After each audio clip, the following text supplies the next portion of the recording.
Hare Krishna. So, we welcome you all to this reading session on Krishna book, chapter 3. We will be covering this chapter in 2 days, today as well as tomorrow. And after that, on Wednesday, we will be conducting the quiz for this chapter at 8:30 p.m. We hope that yesterday's quiz you must have enjoyed your participation. We will shortly share a video which covers all the answers, a discussion on all the questions, and what are the correct answers of the quiz that happened yesterday on chapter number 2. Also, we have shared you a link at 11 a.m. today where you can participate in the re-quiz if you were not able to participate in it due to any other reason. This is also done for those devotees who do not live in India and due to being in different time zones, they do not find it convenient. So, let's begin our chapter. Before that, we also wish to inform you that kindly install Telegram app in your phone, and the link to join our WhatsApp, our Telegram group is mentioned over here. We have mentioned the same in the description of this video as well. We will be sharing the link for joining Telegram as well as the link for joining our Telegram group with you in the WhatsApp groups as well as the description of this video. All right, so let's begin our study of this chapter by chanting this prayer from Sri Chaitanya Charitamrita. Krishna, Krishna, Krishna, Krishna, Krishna, Krishna, Krishna, He. Krishna, Krishna, Krishna, Krishna, Krishna, Krishna, Krishna, He. Krishna, Krishna, Krishna, Krishna, Krishna, Krishna, Rakshama. Krishna, Krishna, Krishna, Krishna, Krishna, Krishna, Pahi Mam. Ram Raghava, Ram Raghava, Ram Raghava, Rakshama. Krishna Keshava, Krishna Keshava, Krishna Keshava Pahi Mam. The pranam mantra of our founder Acharya Srila Prabhupada ji. Nama Om Vishnu Padaya Krishna Pristhaya Bhutale Srimate Bhakti Vedanta Swamin Iti Namine Namaste Saraswate Deve Gauravani Pracharine Nirvishesha Shunyavadi Paschatya Desha Tarine Hare Krishna Hare Krishna Krishna Krishna Hare Hare Hare Rama Hare Rama Rama Rama Hare Hare. So let's begin our reading. The name of the chapter is The Birth of Lord Krishna, chapter number 3. In the Bhagavad Gita, the Lord says that his appearance, birth, and activities are all transcendental, and that one who understands them factually becomes immediately eligible to be transferred to the spiritual world. The Lord's appearance or birth is not like that of an ordinary man who is forced to accept a material body according to his past deeds. The Lord's appearance is explained in the second chapter. He appears out of his own sweet pleasure. When the time was mature for the appearance of the Lord, the constellations became very auspicious. The astrological influence of the star known as Rohini was predominant. This star is considered to be very auspicious and is under the direct supervision of Brahma. According to the astrological conclusion, besides the proper situation of stars, there are auspicious and inauspicious moments due to the different situations of the different planetary systems. At the time of Krishna's birth, the planetary systems were automatically adjusted so that everything became auspicious. So, first of all, we understand one important thing, that at the time of Lord's appearance, the astrological influence of a star by the name Rohini was predominant, and this star is under the direct supervision of Brahma. Now, it is being told that due to at the time of Krishna's birth, all the planetary systems were automatically adjusted so that everything became auspicious. So Lord is all auspicious, and when he was going to appear on this earthly planet, everything became auspicious. At that time, in all directions, east, west, south, north, everywhere, there was an atmosphere of peace and prosperity. There were auspicious stars visible in the sky, on the surface, in all the towns and villages and pasturing grounds, and within the minds of everyone there were signs of good fortune. The rivers were flowing full of waters, lakes and beautifully decorated with lakes were beautifully decorated with lotus flowers. The forests were full with beautiful birds and peacocks. All the birds within the forest began to sing with sweet voices, and the peacocks began to dance along with their consorts.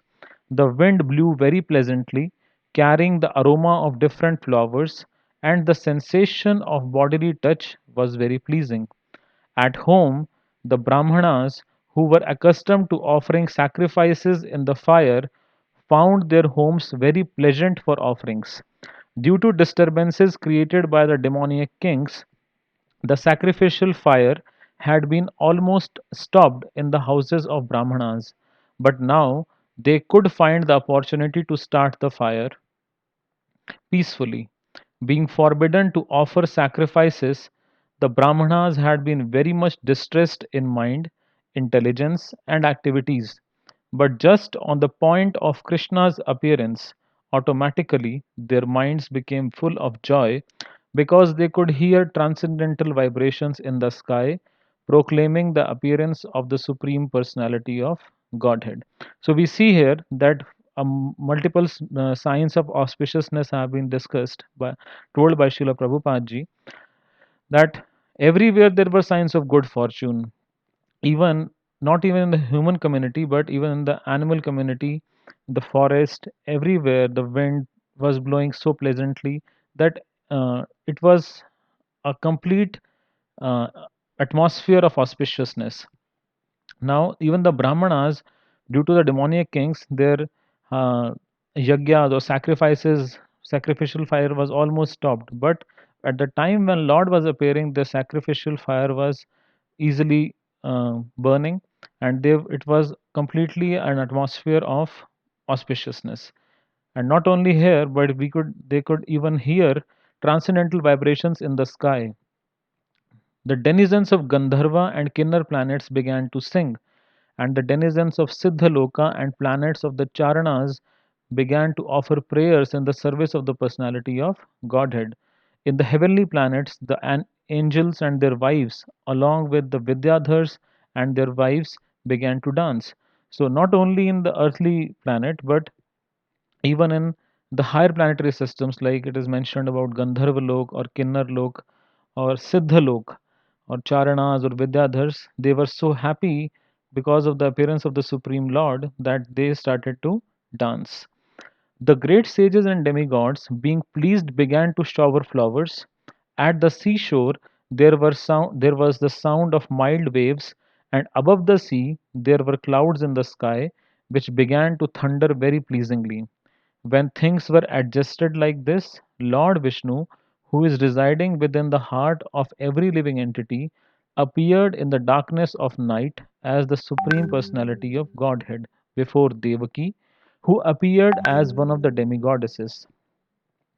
The appearance of Lord Vishnu at that time could be compared to the rising of the full moon over the eastern horizon. The objection may be raised that since Lord Krishna appeared on the eighth day of the waning moon, there could be no rising of the full moon. In answer to this, it may be said that Lord Krishna appeared in the dynasty which is in the hierarchy of the moon. Therefore, although the moon was incomplete on that night, because of the Lord's appearance in the dynasty wherein the moon is himself the original person. The moon was in an overjoyous condition, so by the grace of Krishna, he could appear just like a full moon. So, what is being told that when everything was so auspiciously arranged, Lord Vishnu, who was present in every living entity's heart, appeared in the darkness of night as Supreme Personality of Godhead before Devaki. And how was Devaki appearing? She was appearing just like a demigoddess, right? So now it's being said that Lord Vishnu's appearance is compared to like just like rising of the full moon over the eastern horizon, right? So, but another question is raised that how can it be so? The day on which Lord Krishna appeared is called Janamashtami. Everybody knows that. So Ashtami means that it is not Purnima. It's not the full moon day. It's Ashtami. It's the eighth day of the waning moon. So there could not be a full moon. So now it's being told that since Lord Krishna was appearing in the dynasty of Moon planet, so there have been two prominent dynasties, one coming from the sun god and other coming from the moon god. So the Yadu dynasty, Yadu was a king who was coming in the Moon's dynasty, the Chandravansh. So that therefore the Chandrama was so happy, so overjoyous condition he was in that he became, although it was the Ashtami, yet he appeared just like a full moon by the grace of Krishna. In an astronomical treatise by the name Kamanikya, the constellations at the time of appearance of Lord Krishna are very nicely described. It is confirmed that the child born at that auspicious moment was the supreme Brahma or the absolute truth. So here this word is written not Brahmana, it's written supreme Brahma. Brahma means transcendental to this material nature or the absolute truth.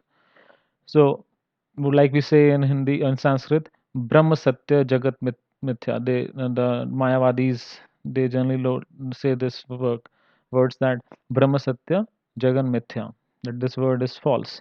So, this is the word which is actually called Brahma. Vasudev saw that Vasudev saw that the wonderful child born as a baby with four hands holding conch shell, club, disc, and lotus flower decorated with the mark of Shrivats, wearing the jeweled necklace of Kaustubh stone, dressed in yellow silk, appearing dazzling like a bright blackish cloud, wearing a helmet bedecked with the Vaidurya stone, valuable bracelets, earrings, and similar other ornaments all over his body, and beautified by an abundance of hair on his head. Due to the extraordinary features of the child, so we'll just wait for a minute over here and try to understand what is the appearance of the Lord which is being described here. So the Lord, first of all, he appeared before appearing as a small boy, and before Vasudeva and Devaki in the prison house of Kamsa, he appeared just as if he appeared in his four-handed form, having the chakra, that is the Sudarshan chakra, his um, lotus flower, that is in his hand, another is conch shell, and one other is his gada, or that's the what is the exact word written over here?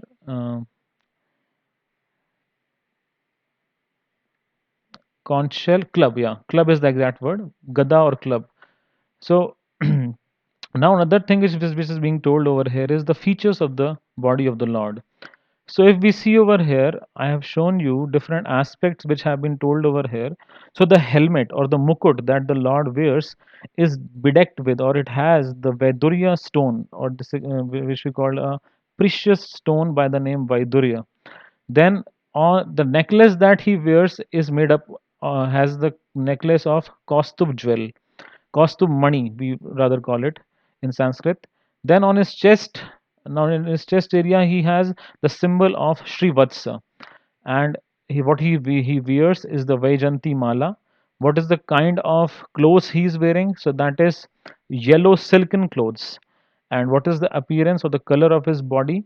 It's just like a blackish cloud, the color of a blackish cloud. So here we see, if we read this carefully, we see that he's decorated with the mark of Shrivats.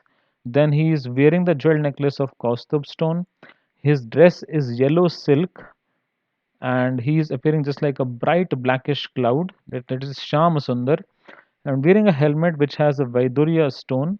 So these are different aspects by which one can recognize that yes, this is the Supreme Personality of Godhead, Lord Vishnu or Lord Krishna.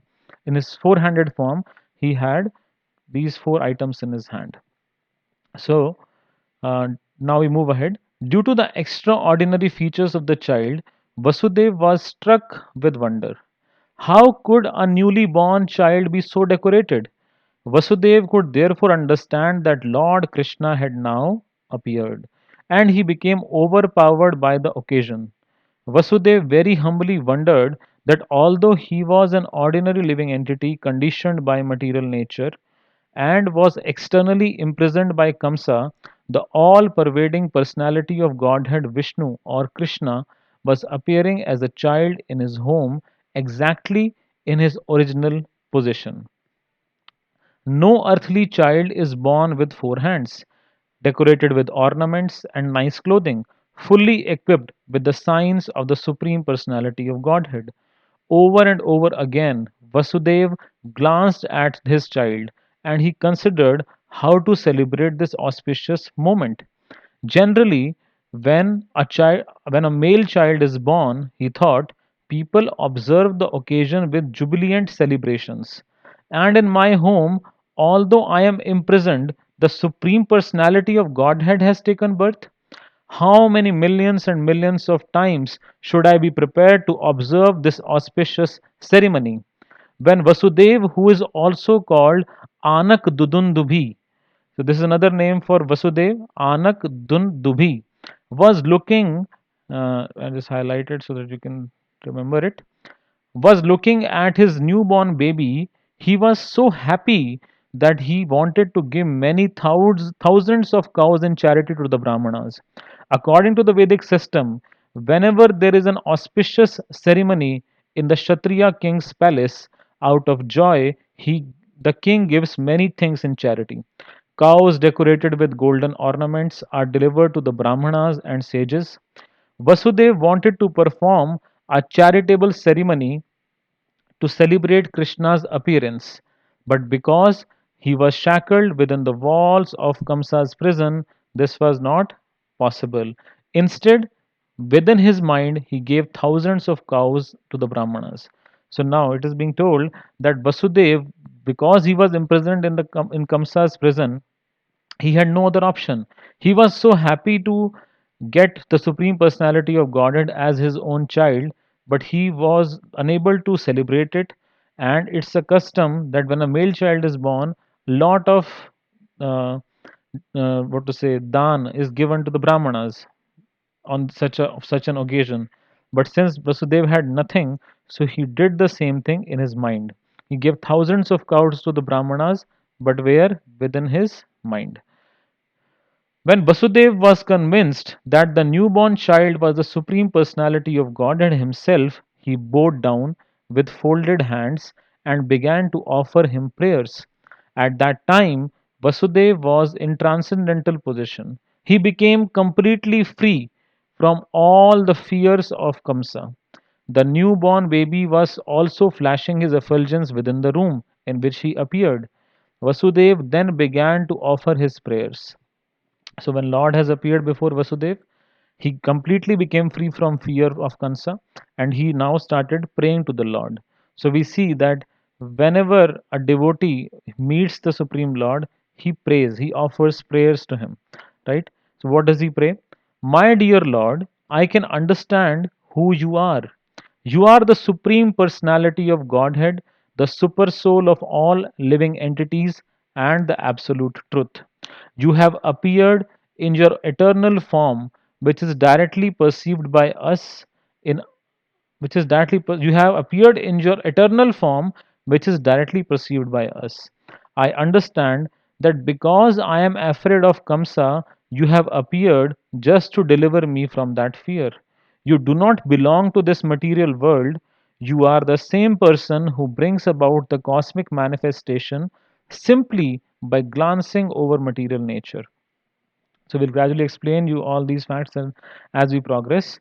So Vasudevji is praying that you have come just to deliver me from the fear of Kamsa. And you are the same person who brings about this complete material manifestation, this cosmic manifestation, simply by glancing over material nature.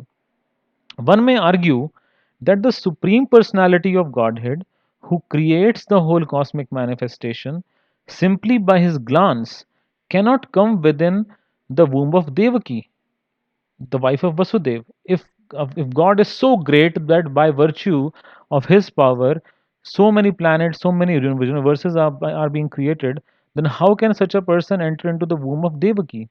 To eradicate this argument, Vasudev said, "My dear Lord, it is not a very wonderful thing that you have appeared within the womb of Devaki, because the creation was also made in that way, within the womb of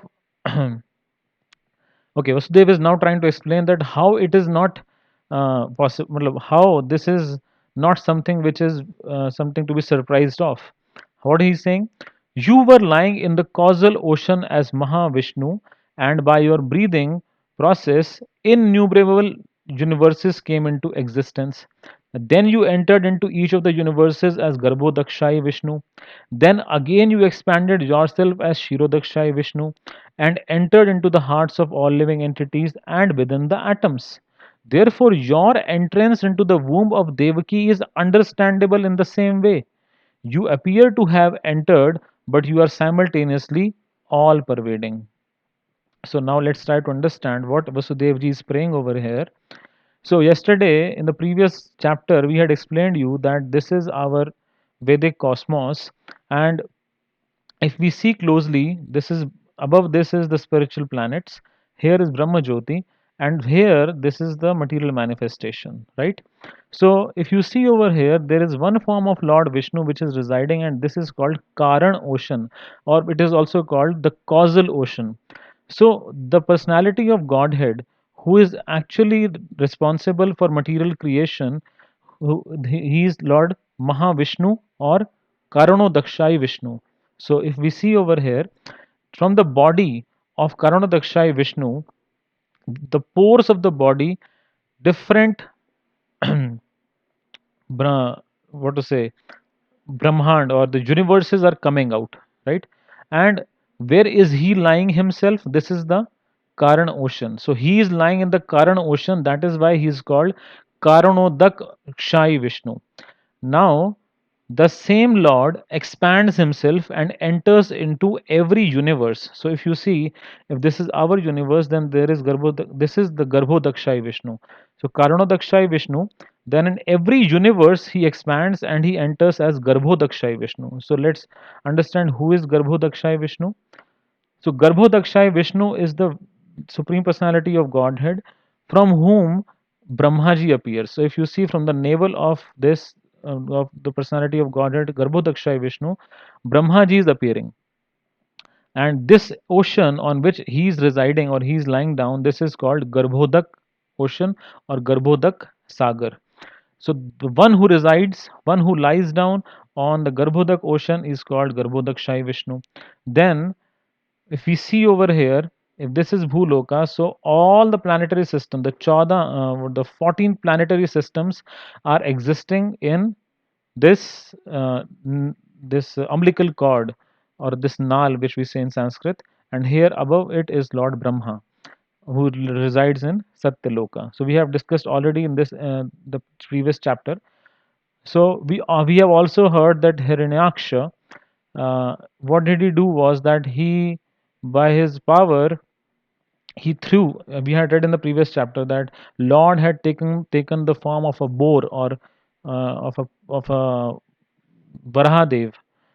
Why? Because the why Hiranyaksha had forced the Prithvi. Where did Prithvi fall from? Our Mother Earth fell from this place into this ocean. So this is Garbhodak ocean. And then Lord Varahadev came, he appeared, and he took out Prithvi out of the Garbhodak Sagar and placed it back into the orbit. So therefore, this is the avatar of Lord Varahadev who had saved Prithvi Devi or our Mother Earth from fall after it fell into the Garbhodak Sagar. So Garbhodakshai Vishnu lies down in this Garbhodak Sagar. So every universe has a Garbhodakshai Vishnu, right? So there are infinite expansions, there are innumerable expansions of Garbhodakshai Vishnu, but Mahavishnu is only one, right? In this whole creation, there is only one Mahavishnu, but every universe has a Garbhodakshai Vishnu. And then there is one further expansion. What is that expansion? This expansion is Shirodakshai Vishnu. So when we say Paramatma, Lord stays as Paramatma in everyone's heart. So this is Shirodakshai Vishnu. How?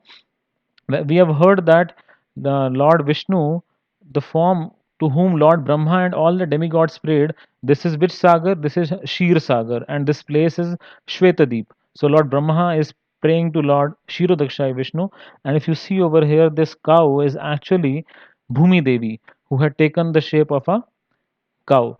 So Shirodakshai Vishnu, although he has his own he has his own planet in this universe. Every universe has has a planet which is called Shvetadeepa, where Lord Shirodakshai Vishnu is residing. But yet he expands himself and he enters into all living entities. Right. So he is present in a leopard. He is present in a human being. He is present in every atom.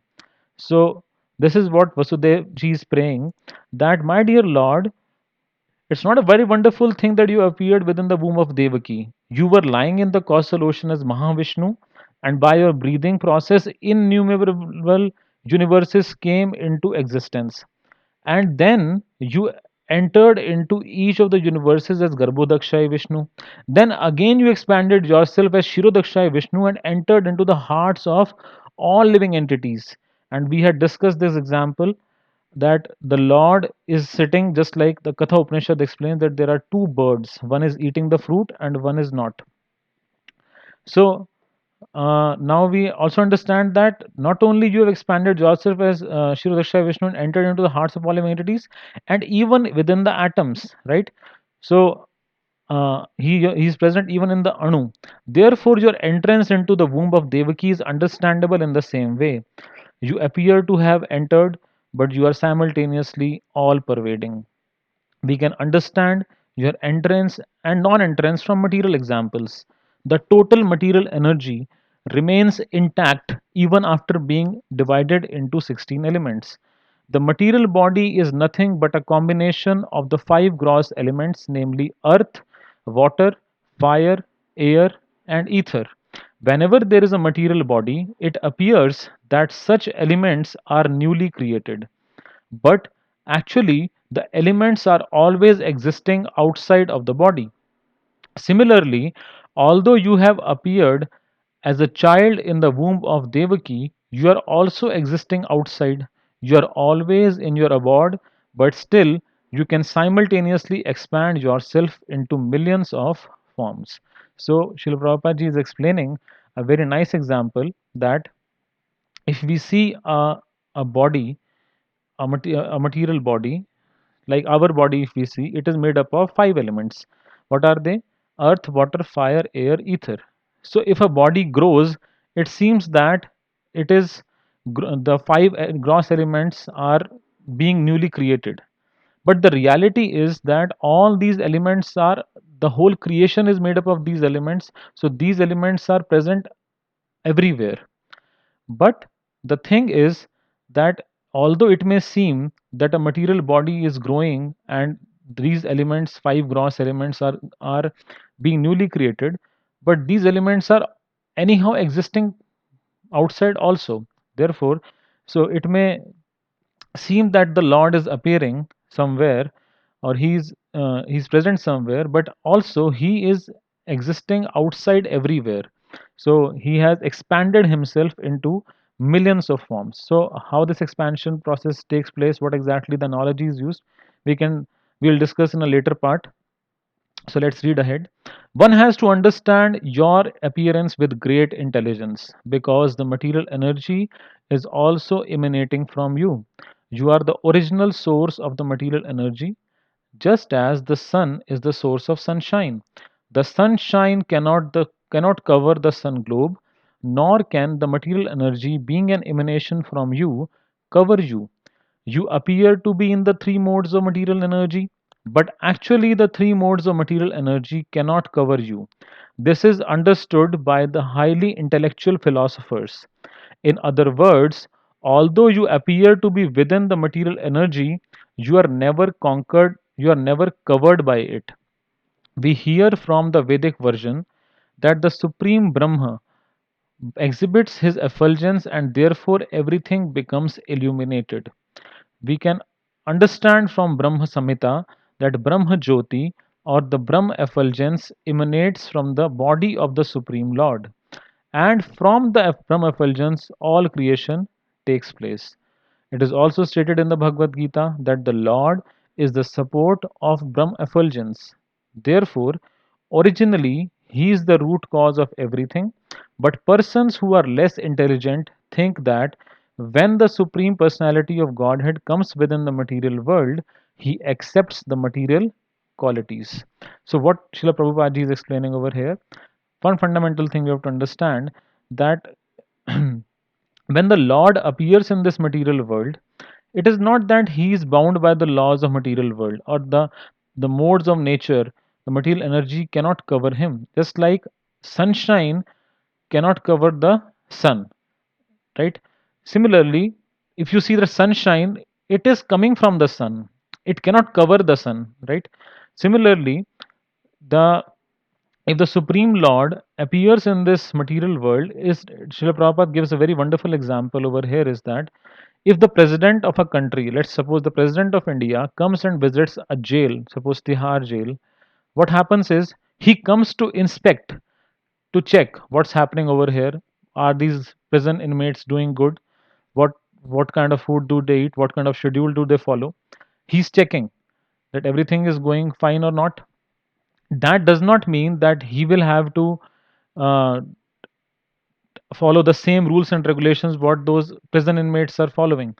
But if the prison inmates feel, oh, you know, the president has also done some crime and he has come to the jail, right? The laws of the prison act on the people who are prisoners. They do not act upon the president who has come to visit it. Similarly, if persons who think that when the supreme personality of Godhead comes within this material world, he accepts the material qualities, that is not true, right? Such conclusions are not very mature, but are made by the less intelligent. The Supreme Personality of Godhead is directly and indirectly existing everywhere. He is outside this material creation and He is also within it. He is within this material creation not only as Garbhodakshay Vishnu, He is also within the atom. The existence of the atom is due to His presence. Nothing can be separated from His existence. In the Vedic injunctions, we find that the Supreme Soul or the root cause of everything has to be searched out because nothing exists independently of the Supreme Soul. Therefore, the material manifestation is also a transformation of his potency. Both the inert matter and the living force, that is the soul, are emanations from him.